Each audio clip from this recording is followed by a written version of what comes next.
जय श्री कृष्ण। तो 2 फरवरी से 8 फरवरी के लिए कर्क राशि और कर्क लग्न का कैसा टाइम है, क्या कह रहे हैं ग्रह आपको? बड़ी अच्छी चीज है कि आप यहाँ देखेंगे तो बड़ी मजेदार चीजें हो रही हैं। जैसे राहु आपके वर्गोत्तम में अष्टम में है, केतु वर्गोत्तम में अष्टम में है, गुरु आपके वक्री हैं, यहाँ पे द्वादश भाव में छठे स्थान पे दृष्ट हैं। इस धनु राशि पर गुरु और शनि दोनों दृष्ट हैं। जन्मपत्री बहुत अच्छी दिख रही है। और यहाँ 4 ग्रह जो बैठे हुए हैं बड़े प्लीजेंट ग्रह हैं, जो आपको सप्तम भाव को कवर कर रहे हैं, जो आपके मैरिटल और बिजनेस रिलेशनशिप का हुआ, आपके प्रोफेशन का हुआ, और मोरलेस से आपके पेरेंट्स की हेल्थ को भी दिखाता है। यहाँ पर हम देखेंगे तो बुध, मंगल और शुक्र तीनों ग्रह अस्त हैं। सूर्य को अगर हटा दें तो मंगल शुक्र और शुक्र बुध, ये बड़े ग्लैमरस कॉम्बिनेशन होते हैं। ये बड़ी प्लीजेंट कैरेक्टरिस्टिक बताते हैं किसी भी चीज के अंदर। तो बुध यहाँ पर है, मंगल यहाँ है, शुक्र यहाँ है, तो 7th हाउस मैरिटल का, बिजनेस रिलेशनशिप का हो गया, प्रोफेशन का हो गया, स्पाउस का हो गया, तो आपके रिलेशन बहुत अच्छे हो गए। ठीक है साहब। लेकिन हुआ क्या कि यहाँ पर ये बुध और शुक्र दोनों है तो बेटर पोजीशन में, कर्क इसमें है, लेकिन ये एक कफ, कोल्ड और टूथ प्रॉब्लम का इन्फेक्शन भी होता है। ये कोल्ड है सारे प्लैनेट्स, और बचा कुचा काम भी पूरा कर रहे हैं मंगल और बुध, जो इस कॉम्बिनेशन को और ज्यादा फ्रीज कर रहे हैं। तो फ्रीजिंग होने से जो कफ, कोल्ड और टूथ प्रॉब्लम है वो भी फ्रीज हो गई। यानी अगर कफ होता है तो भाई ध्यान रखना है, वो गहरा जाएगा। मेरी आवाज बदली हुई है, इसी तरह से बहुत ज्यादा सीवियरिटी भी बढ़ सकती है कभी कभी। दूसरी बात, मंगल बुध जो है ये hernia, appendix, stone, arthritis, sugar, thyroid इनको बताता है। मंगल यहाँ पर हंसते हैं, ब्लड प्रेशर को भी बताता है। तो इसलिए कुल मिलाकर के कॉम्बिनेशन जहां एक तरफ बहुत अच्छा है, प्लीजेंट है, दूसरी तरफ हेल्थ के चैलेंजेस भी दे रहा है, क्योंकि ग्रह अस्त पड़े हुए हैं। आगे बढ़ते हैं तो राहु जो है थोड़े स्ट्रेसफुल हैं। तो राहु आपको विदेश यात्रा भी करा सकते हैं, बाहर भी ले जा सकते हैं। जिनके काम बाहर से हैं, विदेशों से हैं, उन लोगों के लिए मददगार है। और शनि जो छठे भाव पर हैं, गुरु जो छठे भाव पर हैं, शनि दृष्ट हो रहे हैं, ये बेसिकली 6th हाउस लाइबिलिटीज का भी कारक है। Debts, disease and liabilities. Disease can be of any kind, physical, mental, financial. Debts भी जो होते हैं वो फाइनेंशियल के अलावा अपने किए हुए के भी डेट्स होते हैं। और एनिमीज माने ऑब्स्टिकल आना, इन चीजों को इंक्रीज कर रहा है। लेकिन आपको ध्यान होना चाहिए, छठा भाव बड़ा महत्वपूर्ण होता है। छठे भाव के अंदर पड़े हुए ग्रह आपको थोड़ा सा एक्सप्लोर भी करते हैं। ऑब्स्ट्रक्शन तो रहता है लेकिन एक्सप्लोर भी करते हैं।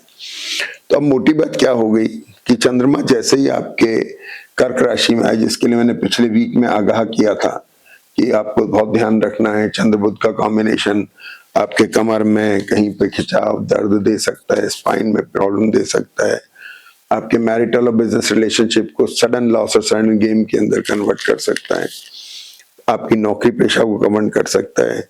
स्पेशली स्पाउस की हेल्थ को लेकर के इम्पोर्टेंट है। ये एलर्जी दे सकता है, बहुत सारी चीजें हैं इसमें। लेकिन ये कॉम्बिनेशन इतना सेंसिटिव है कि एकदम से रिजल्ट इसके आते हैं।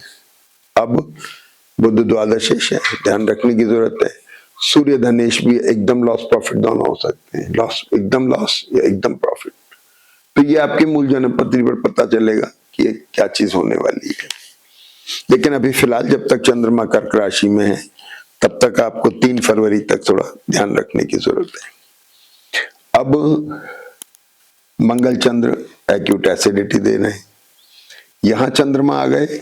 अब चंद्रमा जो है शुक्र मंगल इनके साथ में है, प्लीजेंट है, अच्छी चीज है। फिर 3 फरवरी को चंद्रमा सिंह राशि में आते हैं।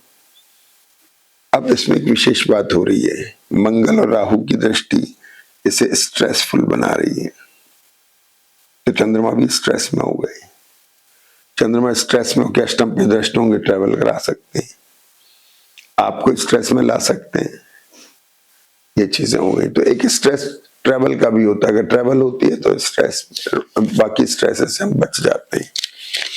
तो चंद्रमा यहाँ हो गए, लेकिन यहाँ पर मंगल और केतु इतने एक्यूट हैं कि आपको इंजरी से भी बचना है, किसी तरह की चोट से बचना है। ब्लड प्रेशर की प्रॉब्लम है तो एकदम ऊपर नीचे हो सकती है, थायराइड ऊपर नीचे हो सकती है, शुगर ऊपर नीचे हो सकती है, ये चीजें हो गई। अब चंद्रमा जो है 3 तारीख को सिंह में आ जाते हैं और 4 तारीख को ये जो कॉम्बिनेशन कई दिनों से चल रहा है शुक्र बुध का, ये बुध शिफ्ट होके कुंभ राशि में आ गए, या फिर चंद्रमा और बुध साथ में। आप ध्यान रखिए कि 4 और 5 तारीख में विशेष ध्यान रखना है। अब ये कॉम्बिनेशन आपके कंधे और पैर का हो गया, लोअर एब्डोमेन का हो गया।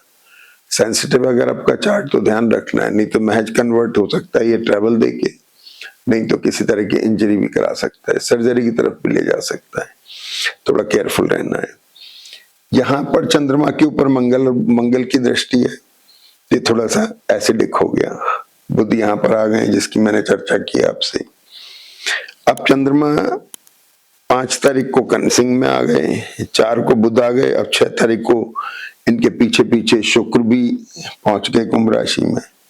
शुक्र आपके 4th लॉर्ड हो गए, तो एसेट लिक्विडेशन का काम बन गया।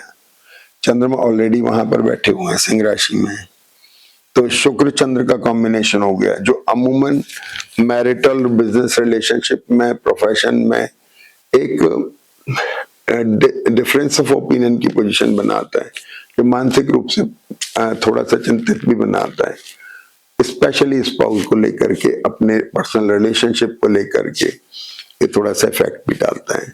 और चंद्रमा शुक्र यहाँ पर होने से ट्रैवल के कारक भी हुए, ये एक चीज हो गई। अब 5 तारीख को चंद्रमा कन्या राशि में आ गए। कन्या राशि में चंद्रमा शनि से दृष्ट है, रिडिफाइनिंग मोड में है, तो आपके लिए चंद्रमा बेटर हो गए। यहाँ पे थोड़ा आध्यात्मिक प्रवृत्ति बन रही है, धार्मिक बन रही है। शनि आपको थोड़ा सा बेटर कर रहे हैं और आपके खास तौर पे मैरिटल और बिजनेस रिलेशनशिप में थोड़ा सा रिशफल आ रहा है।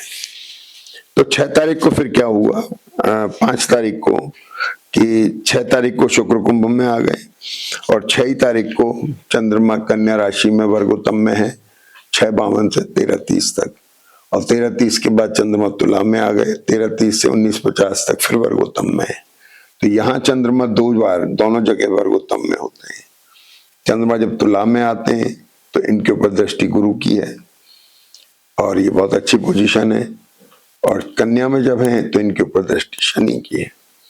तो कुल मिलाकर के ये पोजीशन ठीक होती दिखाई दे रही है वीकेंड में जाकर के, लेकिन वीक के शुरू में कर्क का चंद्रमा थोड़ा सा ध्यान रखने की जरूरत है, केयरफुल रहने की जरूरत है। जय श्री कृष्ण।